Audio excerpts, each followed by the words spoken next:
रामपुर गांव पहाड़ियों और खेतों के बीच बसा एक सुंदर लेकिन शांत इलाका था। गांव के लोग मेहनती थे पर ज्यादा लोग डरपोक, क्योंकि गांव के पास एक पुराना जंजर महल था जिसे सब भूतिया महल कहते थे। श्याम एक सीधा साधा किसान था। हर सुबह सूरज उगने से पहले वह खेत में पहुंच जाता। उसका चेहरा पसीने से भीगा रहता था, लेकिन आंखों में संतोष की चमक थी। लोग कहते, श्याम तू इतना मेहनत करता है फिर भी उस महल की जमीन के पास क्यों नहीं जाता? श्याम मुस्कुराकर कहता, भूत प्रेत नहीं, डर हमारी सोच में बसते हैं।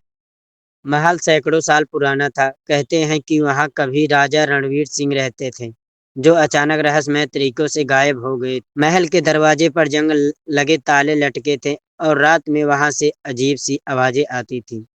कभी पायल की झंकार, कभी सिकसिकियों की गूंज। गांव के बच्चे तक वहां का नाम लेने से डरते थे, लेकिन श्याम हमेशा कहता, कभी ना कभी सच्चाई जाननी होगी। एक दिन जब उसका बैल महल के पास की झाड़ियों में चला गया तो शाम को अंदर जाने का मौका मिला। वह डरते हुए भी उस ओर बढ़ा। उसकी कदमों की आहट बिरागनों में गूंजने लगी। श्याम ने जैसे ही महल के गेट को छुआ, हवा का एक तेज झोंका आया और दरवाजा खुद ब खुद खुल गया।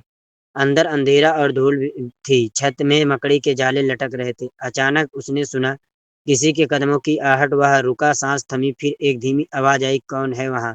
श्याम का दिल जोर से धड़कने लगा, लेकिन उसे साहस जुटाया और बोला, मैं श्याम हूँ, गांव से आया हूँ।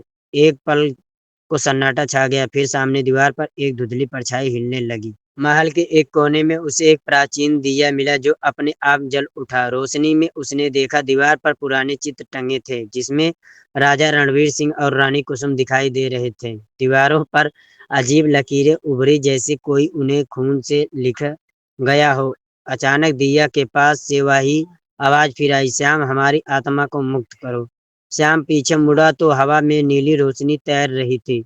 उसमें एक स्त्री की धुंधली आकृति दिखाई दी, जो रानी कुसुम की आत्मा थी। रानी कुसुम ने कहा, हमारा महल शापित है। राजा रणवीर को उसी के ही मंत्री ने धोखा देकर मार डाला था। हमारी आत्माएं यहीं फंस गईं, क्योंकि किसी ने हमारी सच्चाई दुनिया को बताई नहीं। श्याम की आंखों में करुणा आ गई।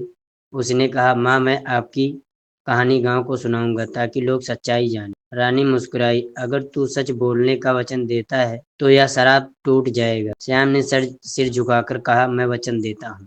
जब सूरज उगा, श्याम महल से बाहर निकला। गांव पहुंचा तो सबने देखा कि उसका चेहरा पीला और कपड़े धूल से भरे थे। लोगों ने पूछा, क्या तू सच में महल के अंदर गया था? श्याम ने सिर हिलाया, हाँ, और वहां कोई भूत नहीं, बस एक अधूरी कहानी है। पर गांव के बुजुर्ग हंसने लगे। तू पागल हो गया है?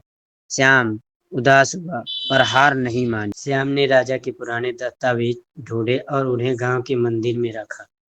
वह सबको समझाने लगा कि महल में आत्माएं नहीं, इतिहास की सच्चाई बसी है।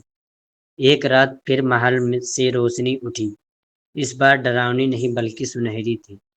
रानी की आत्मा प्रकट हुई और बोली, धन्यवाद वत्स, तेरा साहस हमारे लिए मुक्ति बन गया। धीरे धीरे महल की दीवारें चमकने लगीं, जैसे वर्षों पुरानी पीड़ा मिट रही हो। अगले दिन महल की जगह पर एक सुंदर बगीचा उगाया। गांव वालों ने वहां एक छोटा सा मंदिर बनवाया, जहां श्याम हर सुबह दीप जलाने जाता था। अब कोई भी भूत की बात नहीं करता, सब उसे साहसी श्याम कहकर सम्मान देते थे।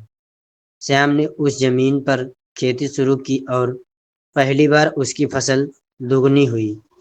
वह मुस्कुराया, जहां डर था अब वहां आशा उगेगी।